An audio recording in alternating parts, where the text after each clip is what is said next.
자, 이제 교육심리학 드디어 교육행정 대장정을 마쳤죠. 한 10시간부터 해야 돼, 12시간.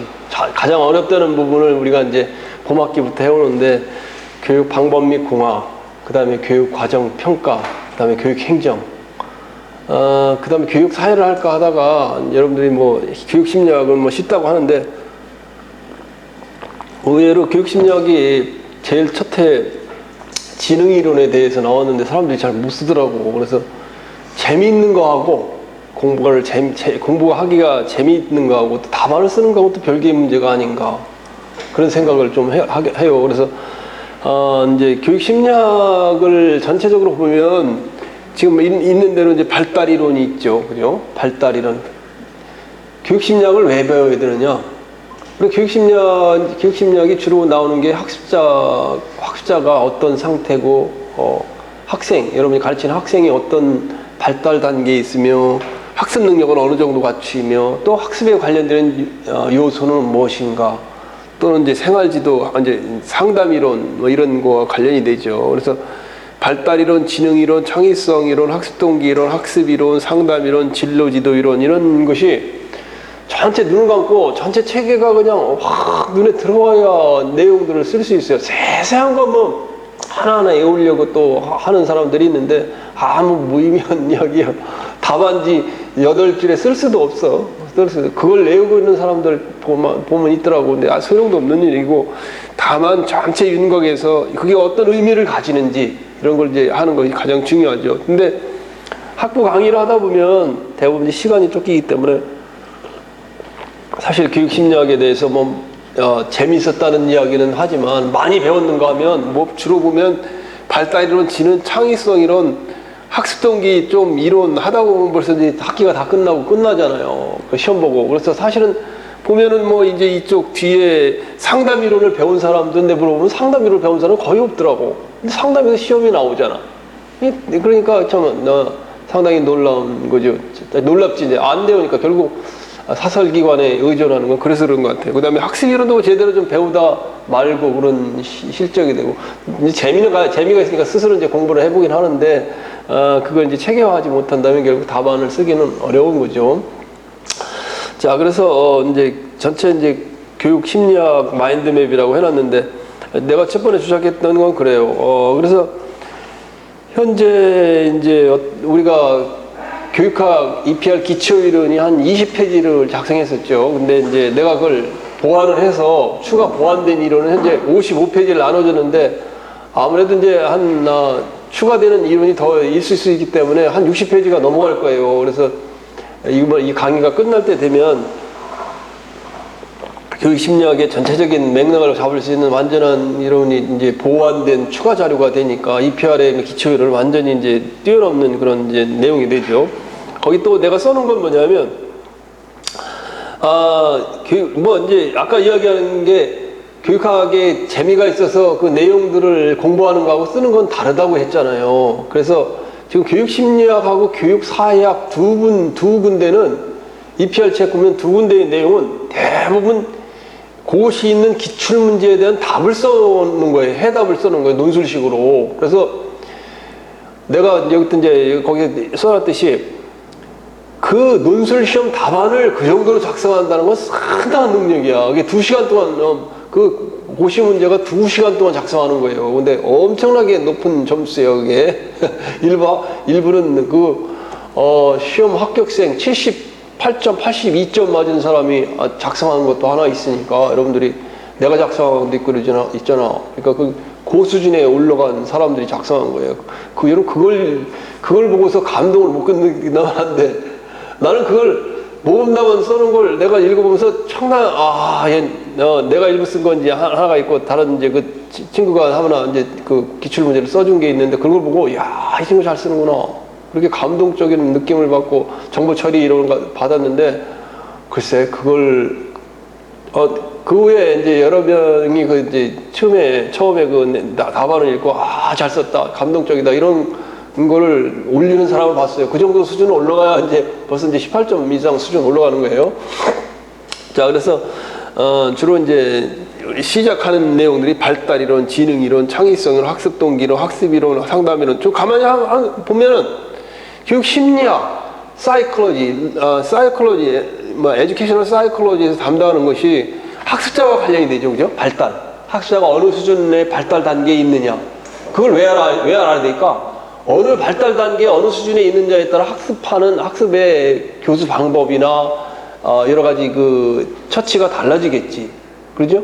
초등학교 학생의 수준에 있는 경우는 구체적 조작기, 아니 이제 상징적 조작기, 뭐 추상적 조작기, 사이코 모토 스테이지, 무슨 스테이지에 있느냐에 따라 다르지잖아요. 그러니까 그 발달 이론을 그래야 알아야 되고, 또 지능에 대한 부분은 왜 지능에 대한 창의성이라는 부분을 배울까? 지능에 대한 부분을 왜 배워야 되는가? 그 학습자가 어느 정도 학습 능력을 갖추고 있는가는 중요하죠, 그죠? 어느 정도. 여러분들이 만약에 교육학이라든가 이런 걸 기초할 수 있는 학습 능력이 남보다 월등하다면 또 다른 수업 진행 방법을 써야 될 거예요. 창의성도 마찬가지로. 학습 동기 이론도 마찬가지예요. 학습을 하는 과정에서 열심히 학습할 수 있는 어떤 동기가 무엇인가 요소를 찾아보는 건 어때요? 수업을 진행하는 교사로서 상당히 의미 있는 일이죠. 전부 다 학생들이 내가 예전에 여러 번 이야기했지만 중학교에 가서 특강을 하는데 내가 아주 재미있게 하려고 별 노력을 하는데 2명은 자더라고. 물론 왜 자는 이유를 알아요. 학원에 가서 2시까지 하고 학교에서 배우는 게 아니라 학원에서 배우는 거죠. 그래서 2명 자는데 그 애들을 깨우려고 얼마나 노력을 하는지도 몰라. 그래서 2명은 자더라고.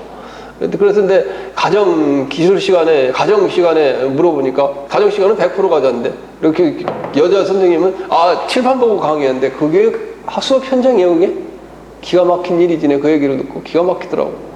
그게 교육이가 학교냐? 라는 그런 질문들. 물론 그런 애적인 요인도 있지. 학교 자체의 요인은 아니고 애적인 요인도 있어요. 그럼 그럴 경우 어떻게 여러분이 가서 음악 시간이야. 음악 그 재미 시간에 전부 다 핸드폰이나 하고 스마트폰이나 하고 고개 숙이고 자고 있다면 얼마나 어떻게 해야 되겠어? 어떻게 동기를 부여해서 어떻게 나가야 될 것이냐? 가장 큰 문제지, 그죠? 그런 문제를 가르쳐 주는 것이 이거예요. 또 학습 이론에서는, 학습 동기 이론에서는 학습 이론은 어떻게 학생들이 학습을 하는 학습을 해가는 과정과 절차가 어떤 방식으로 이게 이루어지는가? 그냥 우리 지금 이야기하는 대로 여기서 강의식으로 딱 해가지고 계속 학습 이론은 뭡니다. 학원식으로 이게 계속 효율성으로 해서 이렇게 하는 게 맞는 건지, 아니면 문제 해결식, 구성주의 학습, 또 상황학습 이론으로 프로젝트를 넣고 서로 연구하고 그런 게 맞는 건지. 이거에 대한 근본적인 우리가 의문을 제기해. 지금 학교에서 하는 수업 이론이 확 바뀌어야 되는 거지. 구성주의 관점 수업이 이루어본다면 학교 자체가 이제 완전히 바뀌어야 되는 그런 지금 보세요. 지금 세상이 얼마나 바뀌었어요. 예전에 한 4, 5년 전만 해도 동영상 강의, 인강 이런 거 상당히 보긴 봐도 그랬는데, 이제는 완전히 사람들이 지금 우리 EPR 강의도 스마트폰에 카페에 올려진 거 보면 그냥 저절로 나와서 편하게 볼 수 있다고. 그러니까 급격히 변해가 보니까 나도 무슨 수업을 하냐? 브랜디드 러닝. 지금 브랜디드 러닝, 플립드 러닝, 거꾸로 학습 있잖아. 거꾸로 학습 그걸 하고 있어요. 그걸 이번 학기 지금 하나 해봤는데 학생들이 상당히 이제 평가를 내가 평가서도 전부 다 만들어서 했어요. 그 결과를 다음번에 한번 내가 발표를 하겠는데 상당히 호응이 좋아. 세상이 갑자기 변해. 이 변해가는 과정에서 이 학습 이론이 이제 구성주의 학습 이론, 여러 가지 이제 모바일 러닝, 플립드 러닝, 브랜디드 러닝, 사이버 러닝 이거 바뀌어야 되겠지. 구성주의 학습 이론 같은. 그러면 그런 정도도 있고. 상담 이론에 관해서 실제적으로 학교에 가면 학생 상담이라는 건 필수적인 코스 중에 하나야. 상담이라는 건 기본 사안이야. 근데 상담 이론에 대해서 잘 모른다면 그 학생들을 어떻게 상담을 해야 될 것인가. 나도 대학교에서 처음 이제 상담에 대해서 학교에서 상담을 하라고 그런 이야기를 해서 처음에는 상당히 거부감이 많았어요. 다 큰 성인들에게 상담이 그렇게 필요한 것인가. 그랬는데 지금 내가 한 4, 5년 학생들하고 이제 상담을 하면서 상담에 관한 개념이 완전히 바뀌어버렸어. 상담이 필요하구나. 지금 대학에, 사범대학에 와서 어찌할 줄 모르고 갈피를 잡는 사람들 앞에서 내가 도와줄 일, 이끌어줄 일, 이런 것이 상당히 많구나. 내가 상담을 해서 이제 학생들에게 어떤, 내용을 상담해 주는 거 내가 또 배우는 게 더 많아. 자신을 반성하는 기회가 되고, 그런 기회가 돼요. 그런데 상담 이론은 얼마나 중요해. 그것도 학생 상담 또 진로 지도 부분은 시험에 나왔는지 모르겠네, 이게. 상담 이론이 일단 들어가 있으니까 고급심리학에 들어가 있잖아요. 그래서 아직 시험에는 안 났어요. 상담 이론은 한 번 났어요. 학급평력에 대한 이론이 났었는데, 그 다음에 진로 지도 이론은 아직 시험에는 안 났는데, 이게 어느 정도 중요한지 모르겠어요. 지금 현재는 꼭 나는 건지. 그래서 이런 부분에 대해서는 학교에서 배운 게 없다. 따라서 EPR이나 사설 이제 학원에서 이걸 보완할 수밖에 없는 거죠.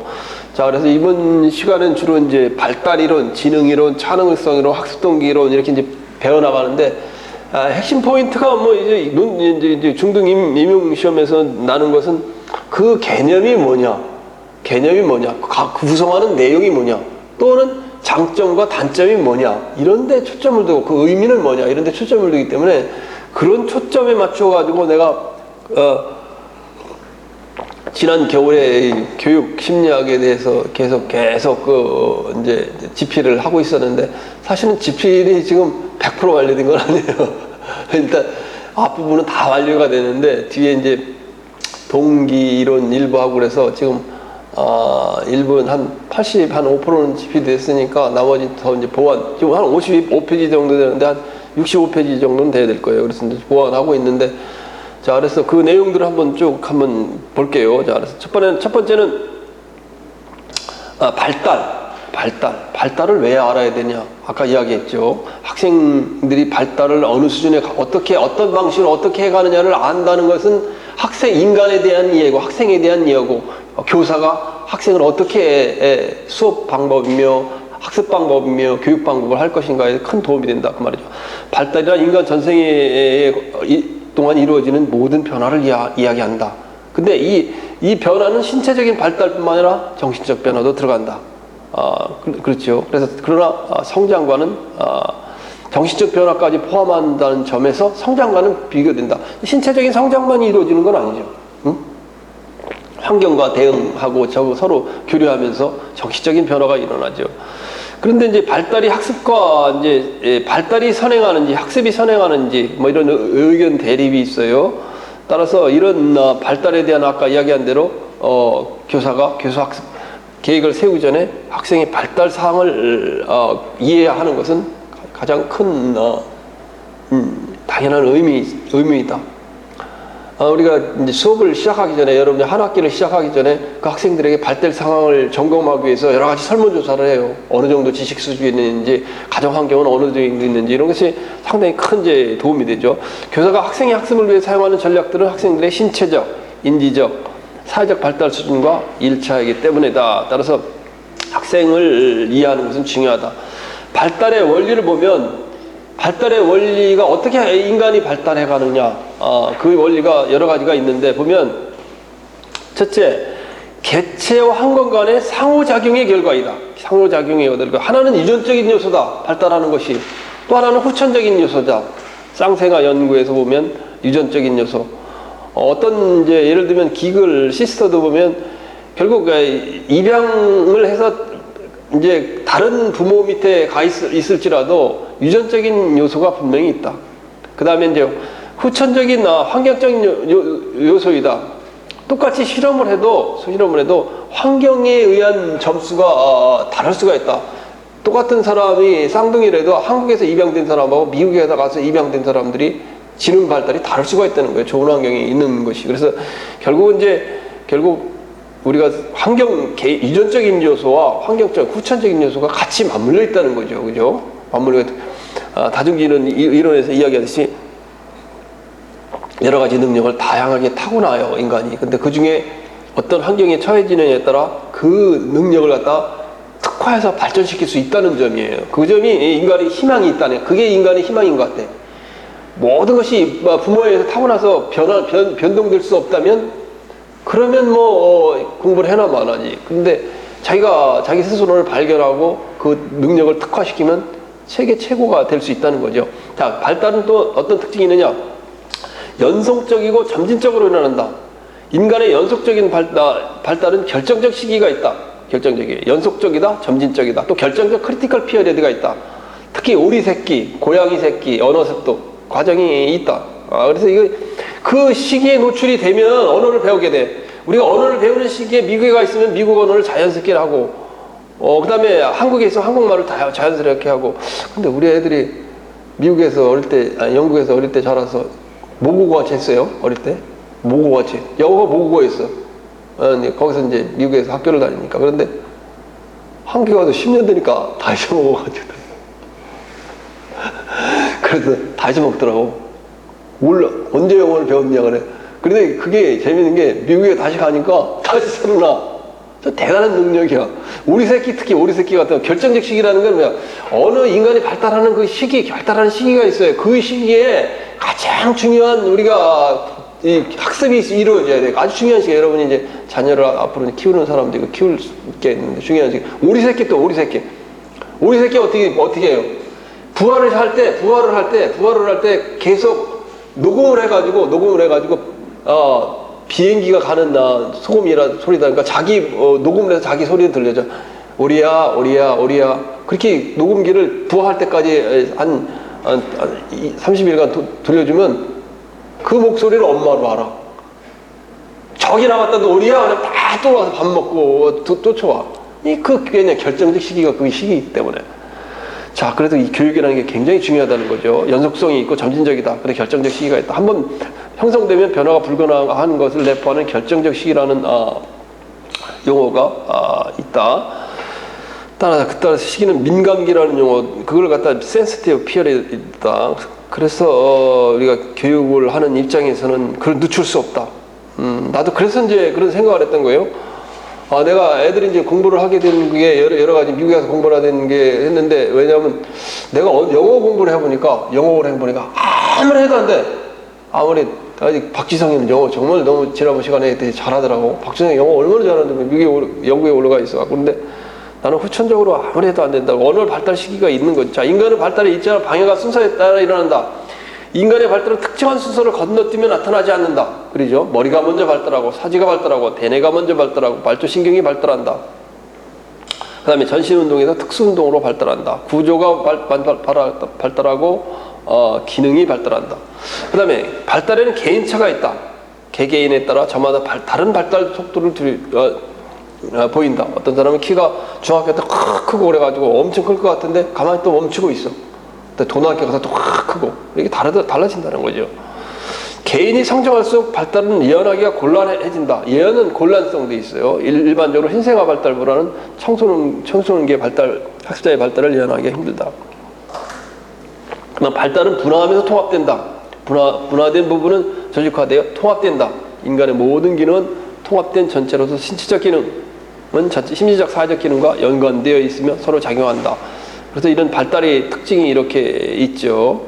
그런데 그런 발달이 또 인간 발달이 인간 개별적인 분화가 아니라 이 인간은 홀맨, 총체적 컴플렉스맨으로 봐야 된다는 거죠. 그냥 오묘하게 복잡하게 이루어져요. 그래서 어떻게 우리가 인간이 지금 인간이 무엇인지에 대해서 우리가 잘 몰라요. 심리성이 우리가 많이 과학적으로 밝혀냈지만은 정서와 심리와 이게 복잡하게 구성된, 아직도 우리가 결론은 인간은 복잡하다. 우리가 알기 어려운 존재다. 아직 이렇게 이제 생각을 하고 있는데, 자, 그래서 이제 우리가 이제 피아제의 발달 이론부터 이제 발달 이론을 보기 시작해요. 피아제가 참 대단히 큰, 피아제 하면 무슨 생각이 나요? 피아제. 구성주의, 인지적 구성주의죠, 그죠? 비거스키, 사회적 구성주의. 그 다음에 스키마, 발달 이론, 이런 거 기본으로 알 수 있는 내용이죠. 언제나 생각하는 거죠. 자, 피아제는 학자의 인지 구조를 가지고 있으며 평형 욕구에 따라 주변 환경과 파악하여 동화 조절, accommodation, assimilation이 동화죠. accommodation이 조절이고, 동화와 조절을 통해 인지 구조를 발달시켜 나간다고 하였다. 인지구조 발달이 바로 스키마를 통해서 한다. 그에 따르면 학자의 동화와 조절을 거치며 감각운동기, sensory motor stage, 전조작기, pre-operational stage, 구체적 조작의 concrete stage, 그 다음에 formal stage, 4단계를 거친다.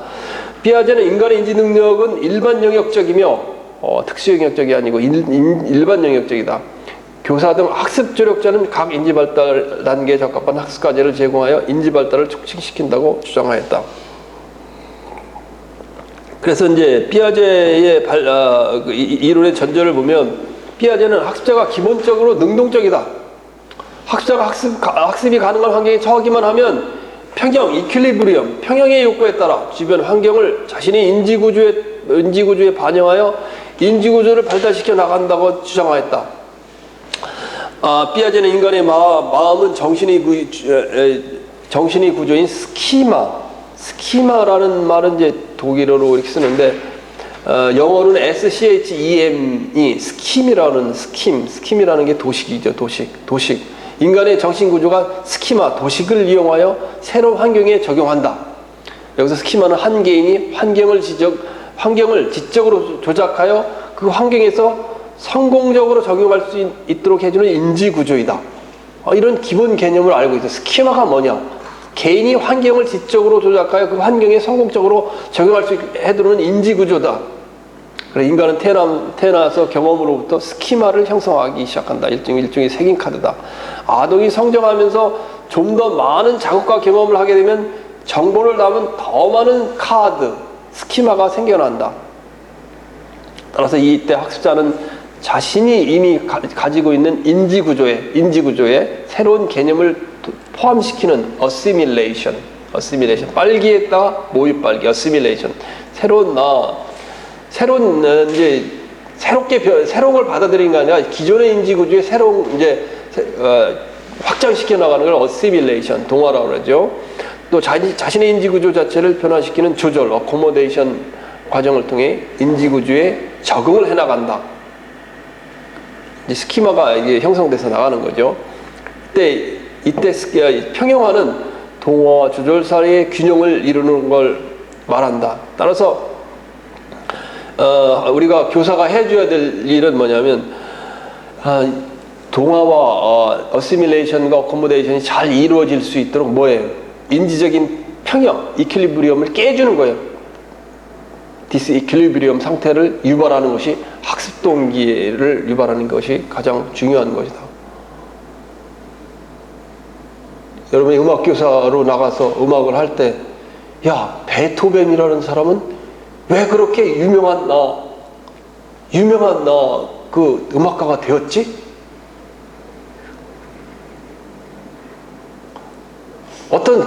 예를 들면 보면 뭐 이게 대부분 아름다운 음악을 진 걸 보면, 미술이나 음악을 진 걸 보면 인생에서 아주 극단적인 경험을 하게 되는 경우, 그런 게 나타나더라고.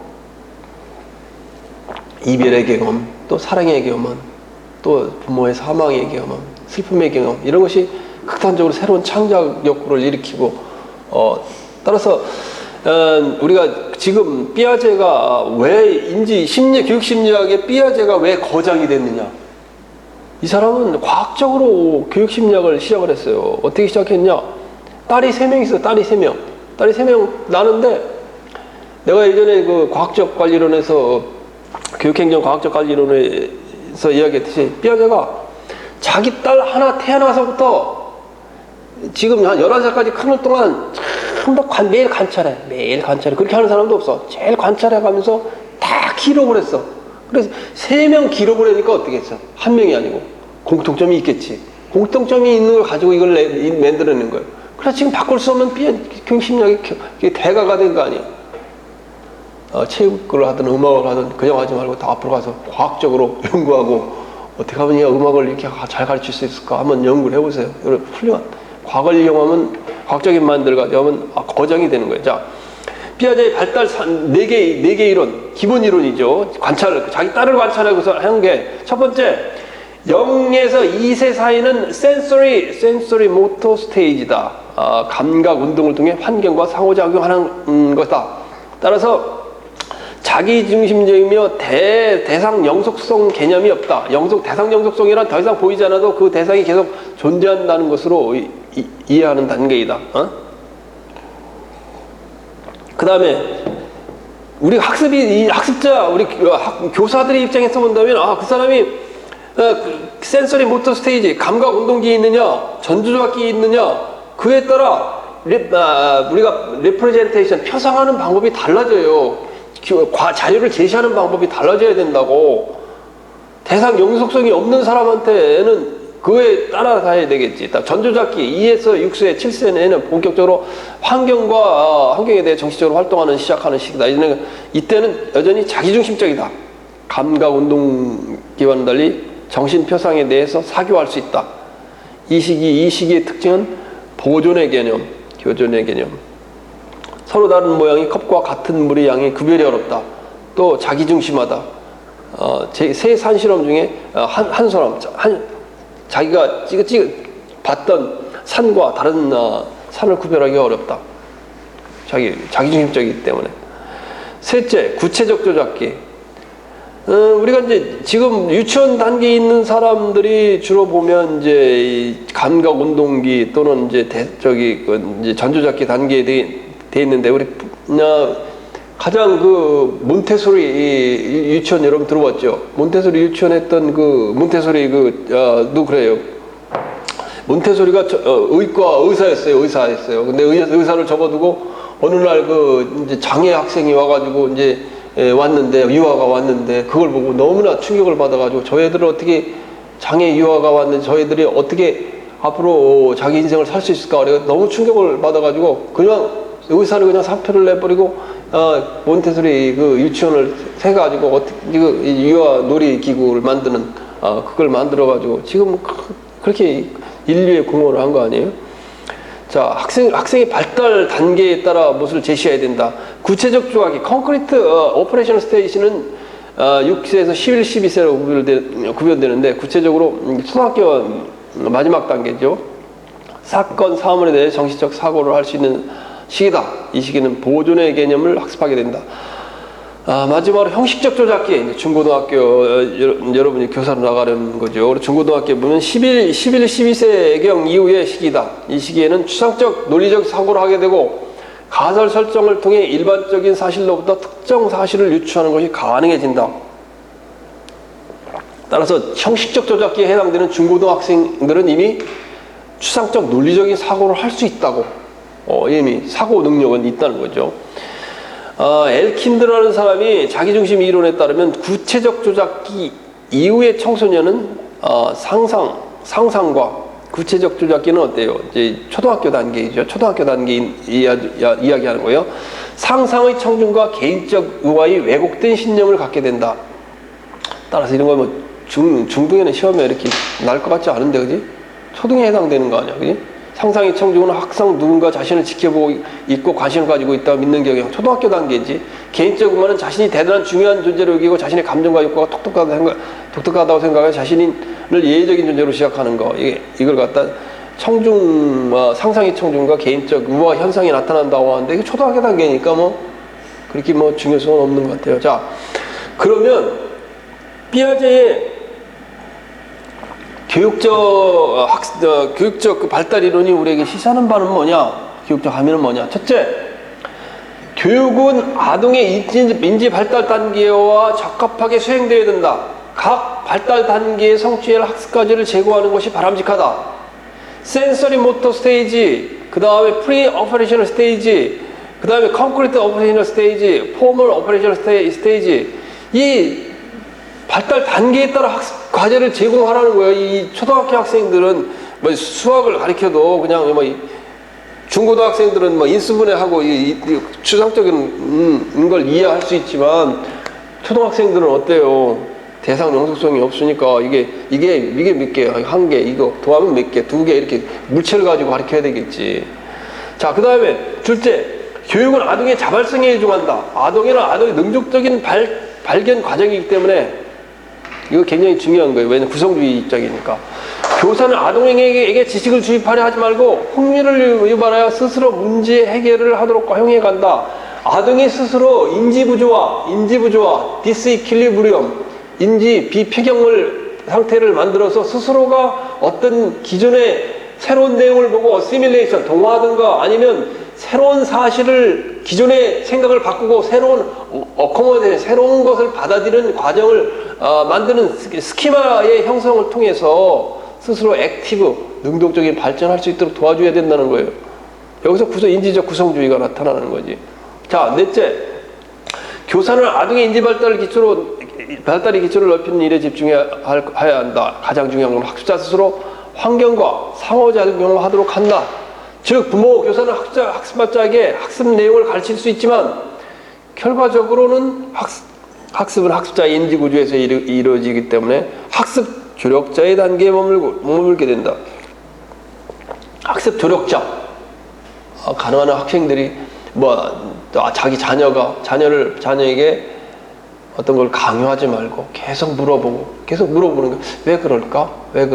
이건 왜 그럴까? 이렇지? 왜 로켓가 날아갈까? 북한이 왜 미사일을 쏘는데 그거하고 우리하고 무슨 관련이 있을까? 북한은 왜 미사일을 쏘고 있을까? 북한이 왜 누구를 향해 미사일을 쏘는 것일까? 계속 질문. 이건 왜 뜨겁지? 계속 질문을 통해서 인지적 구성주의에 해당되죠. 자, 비고스키가 요절했어요. 조금 러시아 사람인데 좀 하다가 이게 사망을 했는데도 아주 비고스키 거장이 돼 있어. 거장이 됐다는 것은 상당히 새로운 어떤 걸 통찰력을 가지고 어떤 걸 바라봤다는 거예요. 자, 비고스키의 기본 관념 보면 비고스키의 여러 가지가 있는데 이거 이야기하기 전에 가만히 이제 우리가 기본으로 생각을 해보세요. 우리 이제 어린애가 자녀가 태어나요. 자녀가 태어난 자녀를 그냥 놔두면 어떻게 자라는 과정을 보세요. 한 살부터 2살, 3살, 4살, 6살까지 계속해서 어떻게 스스로 성장하는 예를 들면 대소변을 가리는 것이 이제 4살인데 4살 단계까지 보면 계속적으로 그냥 놔두면 어떻게 사망하지? 그 어린 유아가 1, 2, 3, 4, 5 되는 사람이면 어떻게 그냥 놔두면 사망해 버린다고 인간이. 결국 비고츠키가 생각했던 거는 뭐냐면 초등학교 단계고 중학교 단계고 성인이 되는 단계까지 계속해서 인간은 누구에게 도움을 받고 있다는 거야. 다른 사람의 부모가 아니면 다른 사람의 도움을 받으면서 성장하고 있다는 거야. 핵심. 그리고 도움을 받지 않으면 인간으로서 존재하지 않고 사망한다는 거야. 우리가 늑대 소년이 물론 장애하긴 하지만 어때요? 늑대 생활 속에서 언어를 못 배우니까 동물처럼 되잖아요. 언어라는 게 뭐예요? 언어라는 게. 굉장히 다른 동물에 대해 언어가 있어요? 언어가 있어요. 그 사람들도 동물들도 소통하는 통신과 언어가 있지만 인간같이 이렇게 고차원적인 새로 발명된 언어를 배우는 동물은 없잖아요. 그죠? 대단히 또 언어라는 것이 보면 각 사회 문화에 따라 달라요. 한국 사람은 한국말을 쓰잖아. 미국 사람은 미국말을 쓰고 일본 사람은 일본말을 써. 중국 사람은 중국말을 써. 그게 뭔 차이냐? 그런데 그 언어를 통해서 중국 문화의 행동을 습득하고 문화와 가치와 규범을 습득하고 그 중국 사람으로 변한다는 거예요. 인간으로. 굉장히 놀라운 거죠. 그 관점에서 본다면 학습이라는 것은 삐아제와 같이 삐아제 입장까지 스스로 어떤 걸 능동적으로 계속 경험해서 어떤 걸 스키마를 변화해가는 그런 관점도 있지만 비고츠키 입장에는 그런 관점도 있긴 하지만 그 과정에서 다른 사람이 부모라든가 다른 유의미한 타자라든가 아니면 동료라든가 누구의 도움을 받으면 끊임없이 성장할 수 있다는 거예요. 김연아, 박지성, 그 다음에 유명하게 테니스 선수가 된 사람들이 어떠했어요? 유명한 코치 밑에서 잘한다고. 지금 어때요? 한국에서 골프 유명한 사람 길러낼 수 있어요? 없어요. 다 플로리다로 유학 가요. 테니스도 유학 가고. 박지성은 그래도 특별한 케이스래. 그래도 박지성도 AV가 티딩크라는 유명한 지도자가 있었잖아요. 계속해서 자기 능력을 발휘하는 거예요. 그런 관점에서 본다면 비고츠키가 생각했던 게 상당히 의미 있는 거예요. 자, 바로 비고츠키는 개인의 인지 발달이 주변 환경과 상해 문화적 상호작용으로 촉진된다고 주장했다. 학자는 인지 발달에 직접 영향을 주는 요소로서 언어 사용을 통해 사회문화적 영향을 받고 도덕정신 능력을 발달시킨다. 따라서 그 고등정신 기능은, 사고하고 판단하는 기능은 뭐냐? 사회문화체제의 발달의 일부다. 또 개인에 의해 얻어진 내면화된 실체의 사회적 행동, 조직 및 수단 이상의 것도 아무것도 아니라는 것이다. 결국 인간이 사회적 사실이고 사회적 동물이고 사회 속에서 성장하고 사회에서 성장하는 거라는 거죠. 사회적 소셜 팩트. 누가 이야기한 거예요? 파슨스가 한 이야기죠. 예를 들면 아동은 언어를 통해 자신을 돌보는 사람들의 지식과 태도를 내면화하여 언어는 아동에게 자아에 대한 개념을 발견하는 수단이 된다. 단순히 언어만 발견하는 건 아니라는 거죠. 그죠? 언어라는 게 그냥 말만 가르쳐주는 과정이 아니야. 신념과 가치와 태도와 인간으로서의 행동을 다 가르쳐주는 거죠. 지식과. 이때 중요한 거는 근접 발달 영역이다. 따라서 인간이 성장하고 있는 과정에서 누구를 만나느냐, 누가 옆에 가 있느냐가 굉장히 중요한 의미를 가진다는 것이죠. 근묵자옥, 근백자백. 다 근접 발달 영역. 학습을 통해 인지 발달이 일어난다. 비고츠키의 발달의 전제는 뭐냐? 인지 발달은 주변과 상호작용을 통해 일어나는데 그 상호작용이라는 게 바로 언어다. 언어. 근데 언어라는 것은 그 사회에 존재하는 것이고, 사회에서 발달하는 것이고, 그게 그 사회의 문화이고, 그것이 그 사회의 지식이다. 비고츠키는 언어를 인지 발달의 가장 중요한 요소로 봤다. 아동에서의 언어 발달이란 개별화된 인간으로 변모하고 문화 속에 진입해서 사회적 존재 속으로 발달하는 것이다. 이러한 환경에서 개인은 능력 있는 조력자의 도움을 받아 스케이폴딩, 학습 과제 영역, 근접 발달 영역, JPD 얼마나 많이 나와요. JPD, Journal of Proximal Data, Proximal Development, JPD, 영역, proximal이는 prox가 뭐예요? 근접이라는 말이에요. 근접. 가까이 있는 사람이 어떤 노력을 통해 인간이 무한하게 성장할 수 있다. 가까운 사람을 통해서 근접 발달. 그걸 갖다 development, journal, proximal development, 근접 발달 영역. 이 얘기는 뭐냐면, 피아제가 이야기하듯이 환경에 스스로가 능동적으로 상호작용해서 스스로가 지식을 터득하고 어시밀레이션, 어코모데이션에서 빠는데 이제 모유 빠는 것도 배우고 불기도 배우고 이렇게 배워나가는데 또 어코모데이션, 새로운 사실을 받은 거. 초반에는 모바일 스마트폰이라는 걸 부시면 어때요? 부시면 어때요? 아프리카에 부시면은 화장실이 있어요, 없어요? 화장실이 없잖아. 우리나라에 초청을 했어. 우리 초청해가지고 비디오 카메라로 촬영을 했는데 화장실 처음 갔어. 호텔에는 화장실 갔는데 화장실에 변기가 있어. 근데 변기 처음 봤잖아. 이게 뭐 하는지 몰라. 그리고 변기에다 세수하고 그래. 왜? 그 문화 속에 그런 게 없었잖아. 이제 그 다음에 이 사람한테 자기 언어를 가르쳐줘. 이거는 손을 씻고 세수하는 것이 아니라 앉아서 우리가 용변을 보는 겁니다. 그때서야 그 사람이 알고 그 문화를 획득한다. 이거는 새로운 개념을 받아들이는 거니까 어코모데이션이다 그러면. 어코모데이션, 어시밀레이션. 왜 이걸 잘 모르냐? 나는 한 번 하고 다시는 안 잊어먹어요. 왜 했냐면 어코모데이션은 C가 들어가는 체인지라고 생각했어. 나 항상 체인지. 뭐가 변화된가, 새롭게 변화된다. 그래서 조절이다. 새롭게 변화되는 것이다. 새로운 사실을 받아들이는, 기존에 있는 인지에 의해서 새로운 사실을 새롭게 받아들이는 거. 어시밀레이션 동안이야. 시밀러는 뭐야? 비슷한 거 아니야? 비슷한 거. 비슷한 것을 이용하는 거. 빨기를 하다가 모이빨기로 변하는 거. 근데 부시면은 뭐예요? 부시면 화장실이라는 변기라는 개념이 없었잖아요. 새롭게 변기라는 개념을 받아들였으니까 그건 어코모데이션이다 이 말이에요. 안개 이해하라 그랬죠.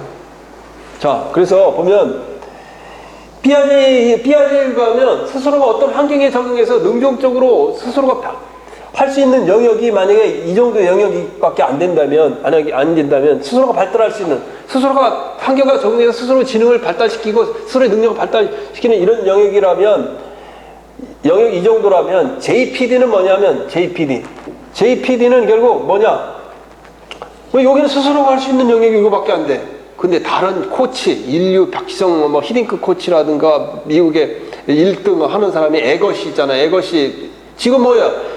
조코비치 제일 테니스 잘 치는 사람 조코비치의 코치가 에것이야. 이 세계에서 1등 했던 사람이 코치를 한다고. 세계 1등 한 사람한테 코치를 받으면 바치는 부분이 이 영역이야. 이 영역. 아니 조코비치 스스로 하면 요거밖에 못 하는데 그 1등을 했던 에것이한테 다른 사람, 의미는 타자한테 학습을 받으니까 이게 이렇게 영역이 학습 능력이 이렇게 성장을 해. 이게 존 프락시멀 데드티야. 가까이 있는 사람, 코치를 동원해서 자기 능력은 요거밖에 안 되는데 이 사람을 동원해서 코치를 하더니 세계 1등으로 나갔어. 이게 발달 능력이라는 거예요. 굉장히 의미 있는 거죠, 그죠? 쉽게 얘기하면 EPR 교육학, 영어 교육학 몰잖아. 뭐 맨날 점수 뭐 10점대로 있었는데 어때?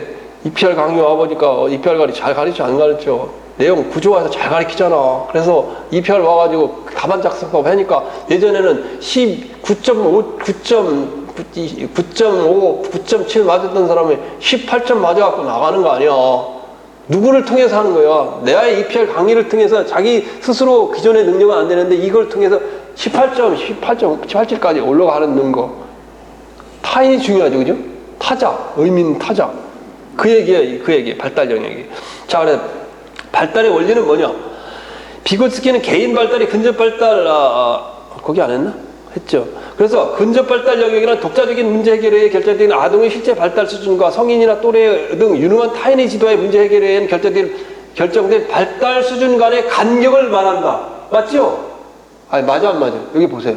맞아, 안 맞아? 스스로 발달할 수 있는 능력, 타인을 통해서 할 수 있는, 최대의 능력. 그럼 요 간격이 JPD라는 거 아니야. 그죠? 잠재 능력을 신장시켜주는 거예요, 결국. 이걸 이렇게 이해를 해놓으면 다시 시험에 나오면 비고츠키 오면은 JPD 뭐 이렇게 근접 발달량이 그 외우고 달달달 외울 필요는 없는 거 아니에요. 뭔지 이해했으니까. 그래 안 그래요? 이해 안 가요? 이해 가죠. 자, 비고츠키 발달 원리를 보면 개인의 발달은 근접 발달의 영역 계속적 달성이라고 하였다. 개인이 발달이라는 게 결국 타자에 통해서, 어머니를 통해서 또는 선생님을 통해서 친구를 통해서 계속 발달하는 과정이다. 조력자가 학습자의 근접 발달 영역을 발견하고 학습자가 그것을 달성할 수 있도록 학습 조력을 제공함으로써 인지 구조가 발달이 일어난다. 상당히 좀 약간 다르죠. 같은 발달이라도, 그죠? 피아제하고 달라요, 같아요? 피아제는 능력적으로 스스로 환경과 적응하면서 어시밀레이션과 어코모데이션을 해가지고 이퀄리브리엄, 평형을 이루어가는데 그게 아니고 근접 발달 영역, 의미 있는 타자를 통해 끊임없이 자기 잠재 능력이 성장한다. 이해가죠? 우리가 요리 잘 못해요. 근데 유명한 요리 밑에 가서 사사 받으면 잘하잖아. 김연아 코치가 어디에? 김연아 코치가 한국 사람이? 김연아가 계속 러시아에 가서 학습 받아갖고 러시아에서 받아가지고 1등 하는 거 아니에요. 자, 이때 학습을 돕는 조력자의 제 행동을 발판 제공. 뭐라고? 스케이폴딩. 그게 스케이폴딩이라고. 비계 설정. 피겨 스케이팅, 더블 악셀 점프. 피겨 스케이팅 더블 악셀 점프에 돌아서 내려오는데 그런 거 다 김연아 미국 러시아에 가서 해서 배우는 거 아니에요? 자, 스케이폴딩이라는 비계 설정, 발판. 도움닫기. 어떤 이제 비계라는 부분이 건축할 때 무슨 이렇게 이제 하려면 건축할 때 이제 이렇게 이거 받침대를 하는 것도 있지만 우리가 높이뛰기 한다면 어떻게 높이뛰기 한다면 이렇게 높이뛰기가 아니라 장애물 넘기 이거 넘는 걸 뭐라고 불러요? 도움닫기 떼서 넘는 걸로. 이 정도는? 아니 떼어가가지고 여기 이렇게 해가지고 여기 발판 있잖아. 발판 이게 팍 밟아갖고 이거 넘어가는 거 두 손으로 넘어가는 거. 띵틀을 할 때 이 발판이 바로 스케이폴딩이라는 말이야. 그게 그 스케이폴딩을 누가 해주느냐? 엄마, 아빠, 교사, 의미는 타자, 코치, 미국의 에것이 1등한 선수 이런 사람이 해준다는 거예요. 중요한 요리하면 중요한 셰프 세계 인류 셰프 이런 사람들이 이거 딱 보면 딱 가서 보면 바둑 10단 두는 사람이 9단 두는 사람이 또 보면 4단 두는 사람은 그게 아니야. 이쪽에 이렇게 둬야 돼. 이게 의미 있는 타자가 하는 거예요. 하라는 말이에요. 자, 이게 같죠. 자, 그래서 근자 발달 영역의 어떤 문제 해결에 직면해 있는 아동들에게 잘 어떻게 할지 몰라. 문제 해결에 단서를 제공해 주거나. 그러면 이런 경우 어떻게 하지? 엑셀 점프를 하려면 어떻게 해야 되지? 한 번 하고 3번 도르려면 어떻게 해야 되지? 사과 단계를 기억할 수 있도록 조력하고 도와준다는 말이지. 꾸준히 시도하고 격려하는 도움이 필요한데 이를 제공하는 것이 바로 발판 제공이다. 단서를 제공하거나 문제 해결 단서를 제공하거나 세부사항 단계를 기억할 수 있도록 조력해준다. 아까 내가 조력해줬지. 조절이 뭐냐? 새로운 기존에 가지고 있는 지식을 바꾸는 게 조절이야. 왜? accommodation, change라는 C를 생각하면 될 거 아니야. change, 바꾼다. assimilation은 S 아니야. 유사하다. 유사한 걸 유사하게 갖다 이제 확장해 나가는 걸 assimilation. 안 잊어먹겠죠? 그렇게 해도 안 잊어먹겠죠, 그죠? 난 그래서 안 잊어먹어. 한 번 하고서. 자, 성인은 아동의 근접 발달 영역 범위 내에서 활동함으로써 교사는 학생의 근접 발달 영역 범위 내에서 활동함으로써 학생의 그 지식을 학생의 수준에 맞게 조절하고 도움을 제공하는 것을 학생이 혼자 성취할 수 있는 것보다 진전된 방법을 사용하게끔 해준다. 발판을 제공을 통해 학생은 보다 높은 지적 단계를 성취할 수 있다. 그 말이죠. 자, 그래서 비고츠키의 발달 이론의 함의가 뭐냐? 비고츠키. 글쎄, 여러분들 만약에 뭐 이 정도는 뭐 스페링을 이해고 있어야 되는 거 아니야? 비고츠키. 만약에 이걸 비고츠키라고 써야 되느냐, 비고스키라고 해야 되느냐, 뭐 그런 거 묻는 사람이 있는데, 이런 거냐, 원어는 BIAJT, 뭐 이거 기본으로 이고 있는 거 아니냐고. 교육학 논술을 해본 사람, 비고츠키, 이런 건 영어로 써도 된다, 그 말이에요. 자, 인적 교육 환경이 아동의 발달에 중요하다는 것이다. 그렇죠? 아동을 위한 능력 있는 조력자, 도움을 주는 사람이 중요성이 된다. 즉, 학습자를 보다 능력 있는 조력자들이 있는 환경에 있게 하는 것이 학습자 인지 발달에 긍정적인 영향을 미친다는 것이다. 피아제의 의미. 그 피아제의 이론에 의거한다면 강남의 학원에 유명한 돈 주는 학원에 보내는 게 의미가 있어요, 없어요? 있죠. 논리적 토대가 되죠. 그 유명한 사람들이 다 모였잖아. 도와줄 수가 있으니까. 둘째, 학생들 간의 협동 학습이 중요하다는 것이다. 왜 그럴까? 협동 학습이 왜 중요해? 학생들은 어려운 문제에 대해 상호작용할 수 있는 근접 발달 영역 내에 효과적인 문제 해결 전략을 공유할 수 있다. 협동학습을 하다 보면 다른 사람하고 토론을 통해서 다른 사람이 해결 방법을 제시하고 아는 사람이 있어. 그걸 통해 배운다는 거지. 협동학습 과정에서 이루어지는 언어적 상호작용은 특히 상대적으로 부진한 학생으로 하여금 자기보다 약간 더 나은 누군가와 함께 토론하면서 자신의 근접 발달 영역 내의 인지적 기능의 발달을 촉진시킨다. 자, 비고츠키의 이론에 의거하면 친구는 좋은 사람을 만나야 돼, 나쁜 사람을 만나야 돼? 에? 친구를 좋은 사람을 사귀어야 돼, 나쁜 사람을 사귀어야 돼? 좋은 사람을 사귀어야 되지. 돈을 많이 벌려면 어떻게 돼? 돈 많이 가는 사람한테 가서 사사를 받아야 되겠죠. 자, 이론적 논거는 되죠. 자, 교육도 마찬가지라는 거지. 교육도 바람직한 교수 활동은 아동들에게 현재 발달 수준보다 조금 앞서는 내용을 가르침으로써 발달을 촉진시킨다는 것이다. 이는 발달이 학습에 선행하는 것이 아니라 학습이 발달에 선행한다는 비고츠키의 이론에 기초한다. 아동이 혼자서 활성하지 못하는 학습과제 영역이 근접 발달 영역에 존재하는 해당 학습자의 발달 단계보다 학습 내용이 앞선 것을 보여주며 조력자의 도움으로 그것을 달성하는 것을 발달 단계보다 선행하는 학습 내용도 충분히 학습 가능하다는 것을 말한다. 학습 그 단계를 좀 앞선 내용들을 좀 제시해주고 그 발달 단계를 이제 도달할 수 있도록 도와주면, 따라서 교육은 미래지향적인 활동이며 학생들에게 완전하고 정확한 이해의 틀을 받쳐주는 발판을 제공하는 것이다. 이런 이야기를 했어요. 자, 내가 자신있게 여러분들한테 교육학 논술에 대해서 지금까지 그렇게 자신있게 하고 항상 자신 확신에 차 이야기하는 것은 뭐예요? 교육학 과목을 전부 다 학습해서 논술 시험을 합격하고 논술 책을 줘서 여기서 강의를 하기 때문에요. 내가 경험자이기 때문에. 그래서 자신 있게 확신 있게 차서 항상 이야기하는 거예요. 내가 시험을 봐서 통과해서 했기 때문에. 자, 피아제, 그러니까 내 이야기를 들으면 처음에 반신반의하는 사람이 너무 많아졌어. 처음에 이제 처음 책이 나왔을 때. 그런데 나중에 이제 이걸 알고 나서. 자, 피아제 비고치기 이론 비교. 피아제는 거기 보면 모두 적극적인 유기체를 본 점에서 유사하지만, 첫째, 아동 발달에도 피아제는 아동이 혼자서 세계에 대한 폭넓은 이해를 구성하는 과학자라고 설명하지만, 다 구성주의 입장이죠. 비고츠키는 아동이 타인과의 영향을 받으며 성장하는 사회적 존재. 틀리죠.